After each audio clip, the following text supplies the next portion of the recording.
Bismillahirrahmanirrahim. Alhamdulillahirabbil alamin.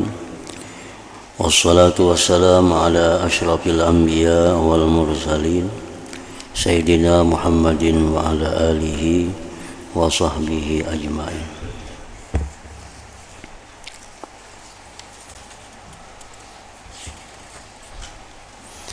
Hikayat kisah yang ke-8. Karamat Asy-Syaikh Abdul Wahid bin Ziyad radhiyallahu ta'ala anhu. Telah berkata Ahmad ibnu Abil Hawari rahimahullahu ta'ala di dalam Kitabuz Zuhud bahwasanya Asy-Syaikh Abdul Wahid bin Ziyad telah terkena penyakit mati sebelah badan, lumpuh, artinya stroke kita. Dahulu kalau ada ngarannya stroke itu penyakit lumpuh, jadi sebelah awak mati.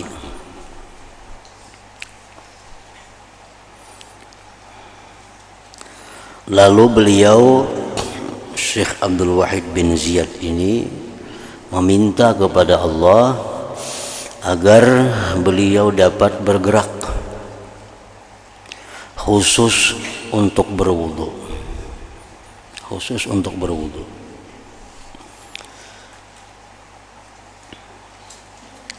Maka apabila beliau mau berwudu, beliau akan dapat bangun daripada katilnya, ranjangnya,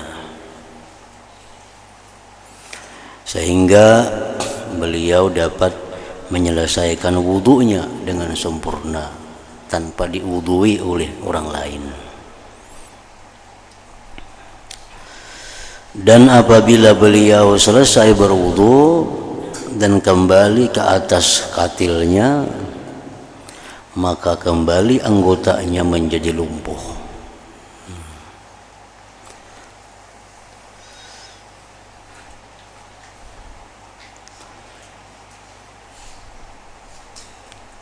Dan itu berlaku setiap kali beliau hendak berwudu.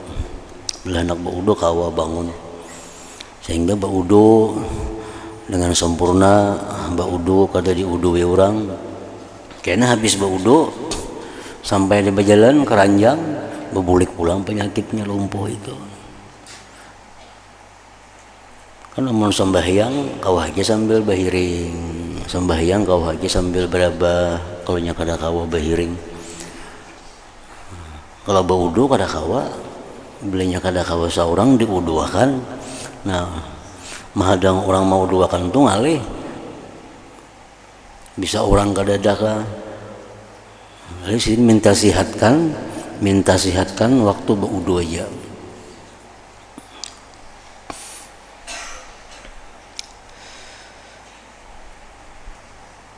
Dan doa sidin itu dikabulkan oleh Allah Subhanahu wa ta'ala. Nah, jadi di sini diambil faidah. Pertama, kita boleh minta kepada Allah kesehatan. Kita boleh minta kepada Allah agar selalu disihatkan. Tapi bila minta demikian, mesti dikaitkan dengan ibadah. Ya Allah, hamba minta kepada Engkau agar selalu disihatkan. Nah, ingat situ aja, ujar sebagian ulama mengatakan, Imam Ghazali antara lain mengatakan itu makruh kita berdoa, ya Allah berilah hambamu kesehatan. Nah, mesti ditambahi dengan untuk beribadah kepadamu. Ya Allah berilah hamba kesehatan untuk selalu bisa beribadah kepada Engkau. Mendoakan orang kayak itu juga, mudahan sihat.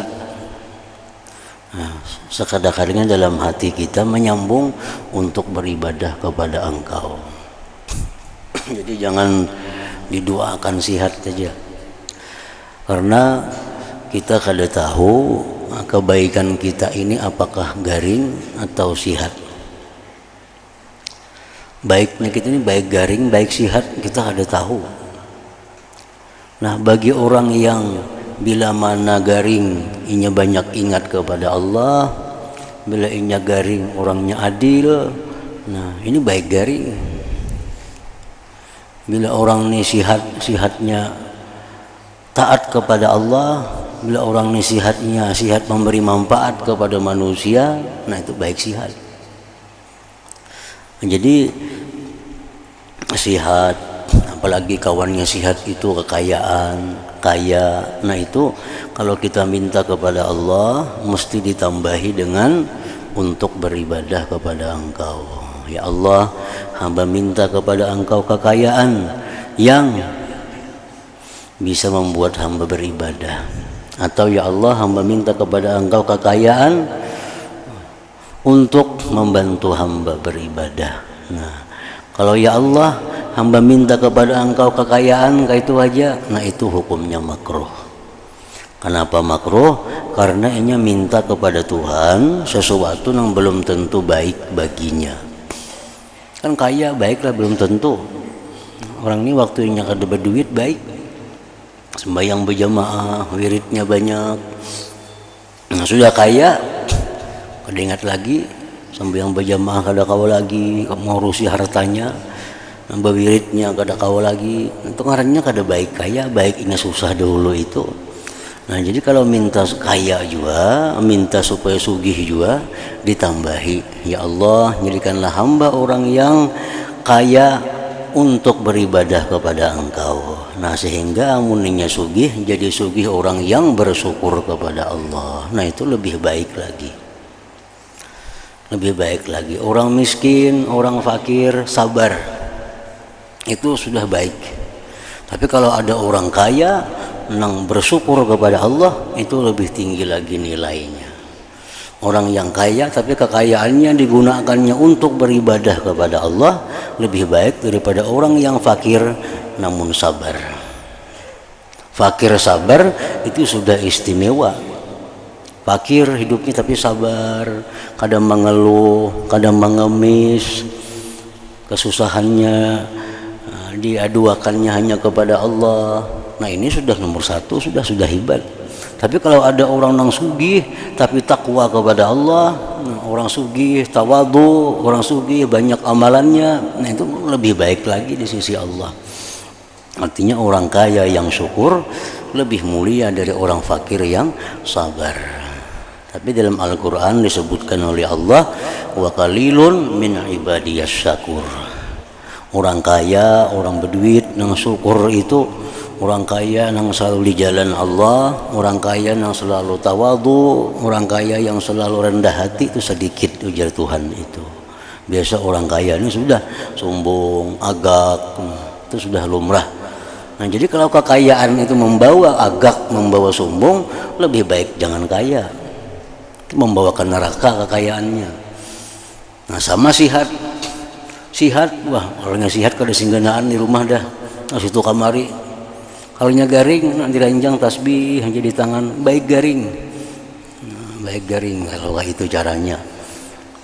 Namun minta sihat juga, nah minta sihat supaya ibadah kepada Allah. Ya hamba, ya Allah, ya Allah ya Tuhanku, sihatkanlah hamba supaya bisa sembahyang berjamaah, supaya bisa menuntut ilmu, supaya bisa tahajud, supaya bisa berbuat baik kepada orang. Nah, kalau minta sihat demikian itu baik, itu bagus. Macam Syekh Abdul Wahid bin Ziyad ini, beliau minta sihat kepada Allah di waktu beliau berwudu.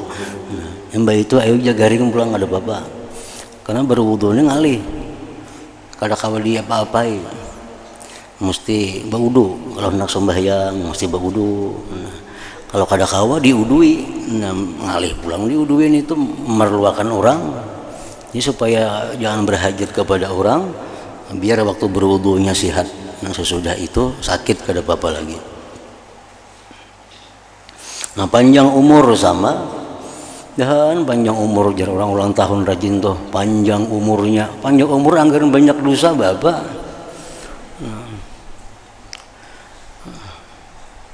Dalam hadis itu paling baik manusia, orang panjang umur yang baik amalnya.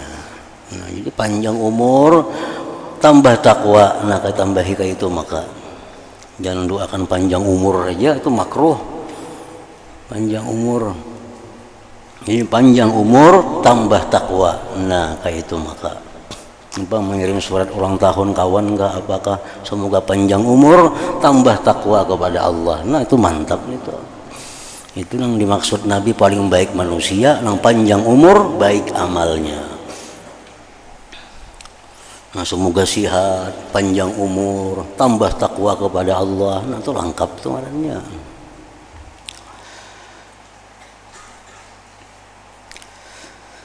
Hikayat ke-9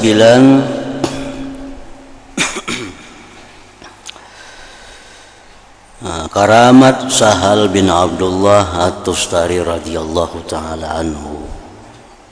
Berkata Imamul Qushairi rahimahullah taala, aku mendengar Abu Hatim As-Sijistani berkata, aku mendengar Abu Nasrin As-Siraj berkata, kami pergi ke Tustar.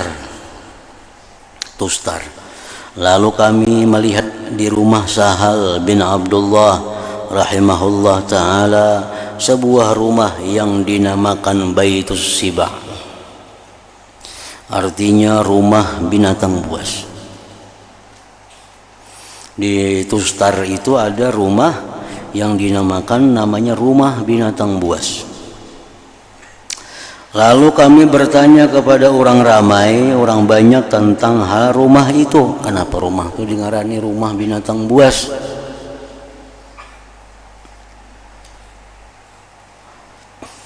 Nah, mereka menjawab, adalah binatang-binatang buas datang menemui Sahal dan memasuki rumah itu.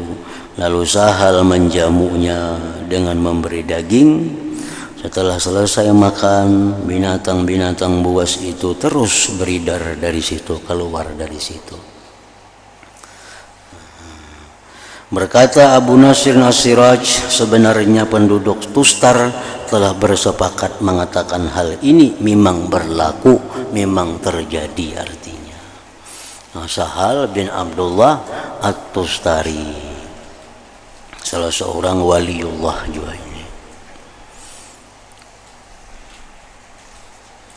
Kesabaran daripada Sahal Tustari ini sangat terkenal sebagai seorang wali yang sabar. Kisah beliau yang masyhur, yang terkenal, Sidin ini bertetangga lawan orang beda agama, entah itu Majusi atau Nasrani, pokoknya tatai rumah Sidin itu orang kada seagama,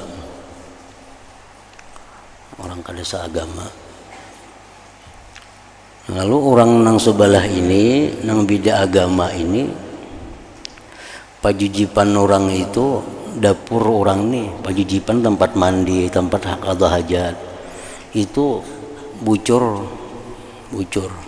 ke rumah Sidin itu bucurnya ke rumah Sidin. Nah jadi kena Sidin ini, si Imam Sahal ini, kalaunya malam kena di anak Sidin itu wadah semacam gayung menanai bucur tadi. Karena subuh pukul 4, pukul 3 Sidin buang. Kata dipadahkan Sidin, ampun rumah sebelah tuh ikan mengisi bucur, ada madahkan Sidin. Nah, kita tampias saja amuk sudah sebelah rumah nih. Pembakal laporannya tampias tuh harta ketinggian misalnya. Kita tampiasnya aja sudah jadi masalah. Ini Sidin ini wisi orang pajajipan orang kada Islam lagi, bucurnya ke rumah Sidin. Nah, kena setiap pagi Sidin menjelang subuh Sidin buang banyu kotoran itu berpuluh-puluh tahun tiap malam.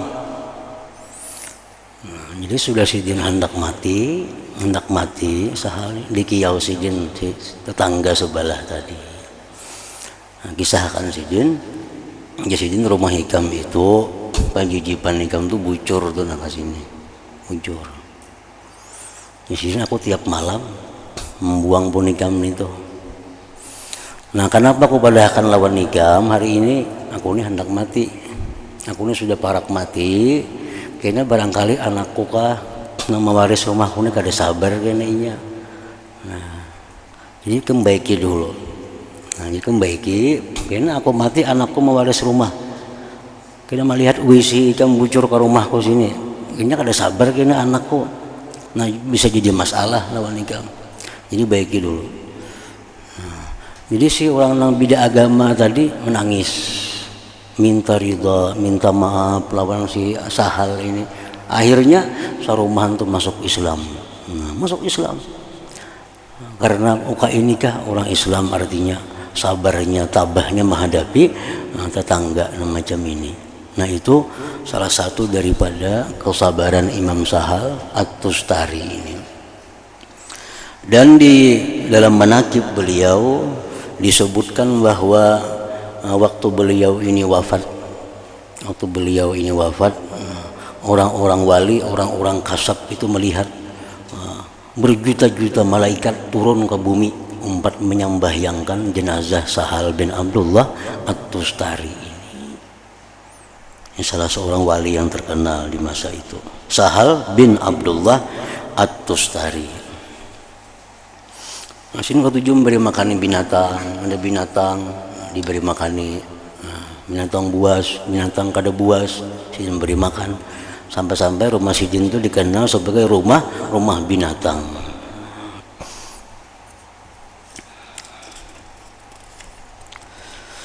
Nah, hikayat ke-10, kisah ke-10, karamat Abul Khair At-Tinati rahimahullahu ta'ala. Berkata Imam Abul Qasim Al-Qushairi rahimahullahu ta'ala dalam risalahnya, aku mendengar Muhammad bin Ahmad At-Taimi rahimahullahu ta'ala berkata, aku mendengar Abdullah bin Ali As-Sufi berkata, aku mendengar Hamzah bin Abdullah Al-Alawi berkata, aku datang berziarah kepada Abul Khair At-Tinati rahimahullahu ta'ala. Nah, sampai di situ pengarang kitab ini garing, kada kawan untungakan lagi sampai sini habis umur. Imam Nawawi rahimahullahu ta'ala wa nafa'ana bi ulumihi. Jadi apa sambungannya nih tuh? Ada menyambung lagi sini garing begitu. Nah, sampai At-Tinati rahimahullahu ta'ala garing, ada kau nyambung lagi sampai beliau habis umur dalam waktu ya kurang lebih 40 tahunan umur Sidin kalau Imam Nawawi rahimahullah, pengarang kitab Bustanul Arifin ini. Imam Nawawi itu orang yang sangat mulia, orang yang sangat dicintai oleh Allah dan mempunyai banyak keramat radhiyallahu anhu ini. Apa keramat Imam Nawawi? Antara lain yang terkenal itu adalah kalau malam Sidin mengarang kitab, banyak karangan Sidin, Riyadhus Shalihin yang dibaca sini itu karangan Sidin.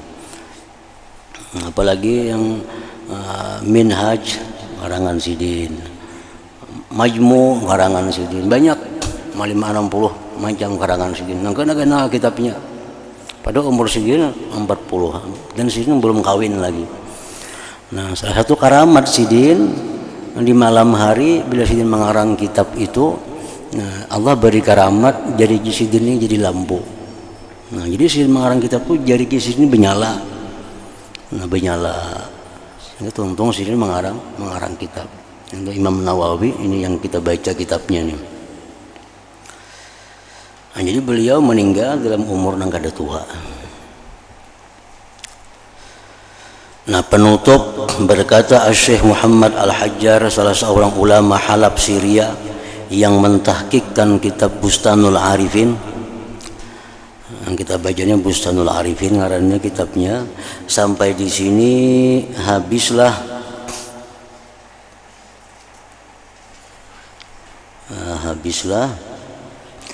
lembaran kertas tulisan tangan bagi kitab Bustanul Arifin. Dan saya tidak pasti apakah dikurang atau tambah yang ada selepas itu merupakan karangan salah seorang muridnya yang barangkali oleh Ibnul Attar rahimahullah ta'ala. Nah, ini ada sambungannya habis ini. Dimana menyambung ini murid Sidin ngarannya Ibnul Attar rahimahullah. Karena penulis manuskrip tersebut ada menulis demikian, sampai disinilah Asy-Syaikh Muhyiddin An-Nawawi rahimahullah ta'ala mengarang kitab beliau yang bernama Bustanul Arifin ini. Kemudian beliau meninggal dunia sebelum sempat menyelesaikannya. Semoga Allah subhanahu wa ta'ala mengampuni baginya dan memaafkannya dan memberi manfaat akan kita dengan keberkatan beliau dan keberkatan semua para ulama. Dan semoga Allah subhanahu wa ta'ala senantiasa mencucurkan salawatnya kepada penghulu kita Nabi Muhammad sallallahu alaihi wasallam selama masih ingat akan dia oleh orang yang ingat dan lupa akan dia oleh orang yang lupa. Dan juga salawat Allah tercucur kepada sekalian Nabi dan keluarga dan sahabat-sahabat mereka dan seluruh orang-orang yang salih. Amin. Berkata hamba Allah yang dhaif, penterjemah kitab ini Ahmad Fahmi Zamzam Abu Ali Al-Banjari An-Nadwi kanallahu lah. Oleh karena itu maka sampai di sini sajalah terjemahan yang kita usahakan, karena seperti apa yang telah dikatakan tadi bahwa sampai disitulah apa yang dituliskan oleh Al-Imam An-Nawawi rahimahullahu ta'ala. Dan tambahan yang ada selepas itu yaitulah lebih kurang 12 halaman dengan ukuran yang sederhana adalah daripada tambahan yang dimasukkan oleh salah seorang daripada murid beliau. Dan barangkali seperti yang dikatakan oleh Syekh Muhammad Al-Hajjar tadi adalah daripada tambahan murid beliau yang bernama Ibnul Attar rahimahullahu ta'ala, yang tampaknya tambahan tersebut dihimpunkan daripada catatan Al-Imam An-Nawawi rahimahullahu ta'ala yang dijumpai di sana sini. Semoga Allah, semoga kita semua mendapat keberkatan dan kesejahteraan di dunia dan di akhirat. Amin ya rabbal alamin. Dan berkata pula penterjemah kitab Bustanul Arifin ini Al-Abdul Fakir ila Maulahul Qadir Ahmad Fahmi Zamzam Abu Ali Al-Banjari An-Nadwi ghafarallahu lahu wa liwalidayhi wa lisairil muslimin. Bismillahirrahmanirrahim. Alhamdulillah rabbil alamin wassalatu wassalam ala sayyidina Muhammadin wa ala alihi wa sahbihi ajma'in, amma ba'du. Maka segala puji bagi Allah yang telah memudahkan hambanya yang fakir ini untuk menterjemahkan ke bahasa Melayu kitab Bustanul Arifin ini. Dan alhamdulillah terjemahan ini dapat diselesaikan di Madrasah Darul Hadis Al-Ashrafiyah Al-Qulasah di Misqa, Damaskus, Syria. Yaitulah madrasah yang dipilih oleh Al-Imam An-Nawawi rahimahullah ta'ala sebagai tempat beliau belajar dan mengajar, sehingga beliau dilantik menjadi Syekhul Hadis di madrasah tersebut dari tahun 665 Hijriah sampai ke akhir hayat beliau, yaitu tahun 676. Terjemahan ini diselesaikan pada hari Senin 2 Rabiul Tsani 1416 Hijriah bersamaan dengan 28 Agustus 1995 jam 10 pagi, yaitu setelah satu hari kami selesai menziarahi kubur Imam Nawawi rahimahullah ta'ala yang ada di Pekan Nuwa, Hauran, Syria. Jadi artinya Imam Nawawi ini kubur sidin di Syria sana. Semoga Allah Ta'ala mencucurkan rahmatnya yang luas ke atas kubur Imam Nawawi rahimahullah ta'ala, muallif kitab ini, dan juga kepada seluruh muslimin dan muslimat. Dan semoga Allah Ta'ala menerima terjemahan ini dan memberikan kepadanya akan berkah dan manfaat bagi penterjemah secara khususnya dan secara umum bagi sekalian pembaca serta sekalian muslimin dan muslimat. wa sallallahu ala sayyidina Muhammad wa ala alihi wa sahbihi wa sallam walhamdulillahi rabbil alamin. Ila hadratin Nabi sallallahu alaihi wasallam al-Fatihah. Bismillahirrahmanirrahim. Astagfirullahaladzim dina shiratal mustaqim shiratal ladzina an'amta 'alaihim ghairil maghdubi 'alaihim. Bismillahirrahmanirrahim. Alhamdulillahi rabbil alamin wa shalli wa sallim ala sayyidina Muhammad wa alihi wa sahbihi ajma'in. Allahumma ij'al jam'ana hadha jam'an maghfura wa tafarruqana min ba'di tafarruqan ma'suma wa ilmana ilman nafi'a wa amalana amalan maqbula wa rizqana rizqan wasi'an halalan thayyiban.